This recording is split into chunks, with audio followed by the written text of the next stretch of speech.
Hello friends, आज हम पढ़ेंगे मैकेनिकल सील के बारे में। Types of seals. Static seal is a impaired where no relative movement occurs at the juncture of the two mating parts. Dynamic seal is a impaired where relative movement occur at the juncture of two mating parts. Okay friends, now need of mechanical seal की जरूरत क्या है? To provide sealing along the shaft of a pump, to minimize fluid leaks from pump, to keep the environment clean of hazardous fluids, to increase the reliability of pumps. Pump की efficiency बढ़ाने के लिए, environment को clean रखने के लिए, hazardous vapours ताकि ना लगे अगर प्लांट में ऑपरेटर या कोई भी जो काम कर रहा है, वर्कर्स, हेल्पर्स, सील की जरूरत उसलिए है। फिर हम पढ़ेंगे एक कंपेरिजन देखेंगे हम पैकिंग वर्सेस मैकेनिकल सील। जो ग्लैंड पैकिंग यूज़ करते हैं वो और मैकेनिकल सील में दोनों में लीकेज रेट कितना है? एवरेज रेट 90 ड्रॉप्स पर मिनट। अगर हम ग्लैंड यूज़ करते हैं विद इन टाइम तो वो ग्लैंड रहता है, लेकिन विद इन फ्यू डेज वो हमारा वापस ड्रॉप लीकेज आया था। अगर उसका हम एवरेज निकालें तो 3153 लीटर्स, नियर बाय 3 kL पानी पर ईयर हमारा जाता है उसके अंदर। और मैकेनिकल सील के अंदर अगर वो लीकेज होता है ड्रॉप्स वाइज भी पर मिनट तो हमारा 2.9 लीटर पानी पर ईयर में जाता है। ये हमारा पैकिंग वर्सेस मैकेनिकल सील का लीकेज रेट है। सील के कंपोनेंट्स क्या क्या है? स्टफिंग बॉक्स साइड, ये स्टफिंग बॉक्स इम्पेलर साइड जो हमारा इम्पेलर साइड में जाएगा वो, और दूसरा एटमॉस्फेयर साइड जो हमारा ओपन साइड में रहता है वो। इसमें स्टफिंग बॉक्स आ गया, सॉफ्ट फेसेस आ गए, उसके स्टेशनरी रोटरीज आ गए, फिर स्प्रिंग्स आ गए जो कंप्रेशन देने में काम आते हैं, रिटेनर्स आ गए जो स्प्रिंग छोटे छोटे स्क्रब्स को उसके स्प्रिंग आ गए, फिर ग्रब्स को जो इसके से टाइट होता है वो आ गए। फिर अब इसके अंदर हमारे जब आते हैं सील स्टेशनरी रोटी आता है, ग्लैंड पेट आ गया, उसके अंदर गास्केट्स आ गए, ओरिंग आ गए, मेटिंग रिंग्स आ गए, शाफ्ट्स है। सेकेंडरी सील मतलब हमारा ओरिंग, हम सेकेंडरी सील उसको बोलते हैं जो हमारा पैकिंग्स होते हैं, ओरिंग्स जो सेकेंडरी सील हमारी उसको हम कहते हैं।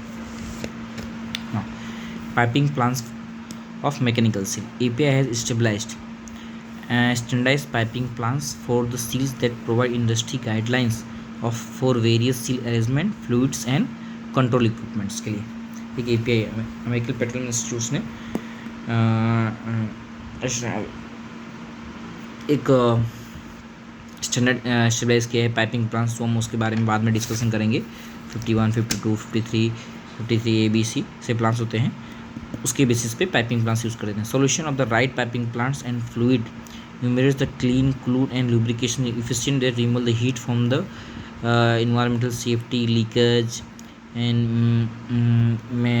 managements and controlling the system cost। अगर हम इफेक्टिव हमारा राइट पाइपिंग प्लान्स रहेगा तो हमारा क्या सील भी एफिशिएंटली वर्क करेगा, लॉन्ग लाइफ रहेगा, सीलिंग प्रॉपर सीलिंग रहेगा, इन्वायरमेंटली क्लीन रहेगा। क्लासिफिकेशन बाय डिज़ाइन के बेसिस पे सील कैसे क्लासिफाई करते हैं? Unbalance seal, balance seal. Balance seal जो हमारा विद स्लीव लगता है, अनबैलेंस सील जो हमारा डायरेक्ट शाफ्ट पे ऊपर लगता है।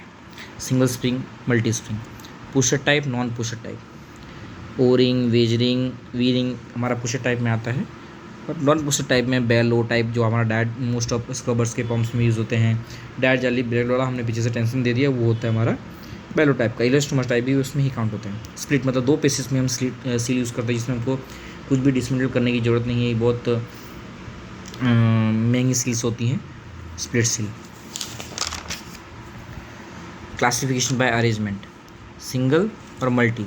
सिंगल सील इनसाइड आउट मतलब कुछ हमारे सील्स को जो हमारे आउटसाइड से हम उसको लगा देते हैं सिंगल स्प्रिंग सील आती है। कुछ हमारे जो सील्स होते हैं सेकेंड फोर्स के पंप्स आते हैं उनमें क्या होता है कि हम इनसाइड सील लगता है हमारा। इम्पेलर खोला हमने पीछे से लगा दिया। स्पार्कलर फिल्टर में भी अंदर से ही सील लगाता है, विद स्प्रिंग हम लॉक करके उसको टाइट कर देते हैं इम्पेलर के थ्रू, वो लॉक हो जाता है, उसको हम बोलते हैं इनसाइड सील।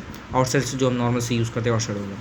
नाउ मल्टीपल में back to back, face to face और टेंडम, ये 3 अरेंजमेंट है। उसमें सबसे ज़्यादा यूज़ करते हैं बैक टू बैक इंडस्ट्री, सब most of double mechanical seal में back to back seal arrangement ही यूज़ करते हैं। फेस टू फेस बहुत रेयर है। टेंडम सील उसको हम काटे सील भी करते हैं, जो हमारा मोस्ट ऑफ कैलेंड्रिया के पंप्स होते हैं एमी प्लांट्स में, जो हाई स्लरी पंप्स है, हाई डेंसिटी और इस पर स्पेसिफिक ग्रेविटी वाले पंप होते हैं, वहाँ यूज़ करते हैं हम टेंडम सील्स। अभी बैक टू बैक में अरेंजमेंट कैसा होता है? बैक टू बैक में अरेंजमेंट कैसा होता है हमारा? सबसे पहले स्टेशनरी होता है, फिर रोटरी, स्टेशनरी। जो हमारा मूविंग पार्ट्स है वो हमारा एक जगह आएगा और एक साथ रहेगा, और स्टेशनरी उसके दोनों का अपोजिट डायरेक्शन में रहेगा ना। फेस टू फेस में रोटरी, स्टेशनरी, रोटरी। दो हमारा स्टेशनरी पार्ट है वो एक जगह रहेगा, रोटरी उसके अपोजिट डायरेक्शंस में रहेंगे। फिर टेंडम एजेंट, जो उसको जनरली हम कांटे सील भी कहते हैं। Rotary stationary, rotary stationary. Thank you friends. Next video में हम बात करेंगे जो सील्स के मटेरियल होते हैं उसके फेसेस में, ओ रिंग्स के, उसके बारे में, मटेरियल्स के बारे में बात करेंगे। Like please friends like share and subscribe. मेरे पास और भी बहुत सारे वीडियोस हैं रिगार्डिंग थंब रूल, रिगार्डिंग भी हमारे पास और भी बहुत सारे वीडियोस हैं।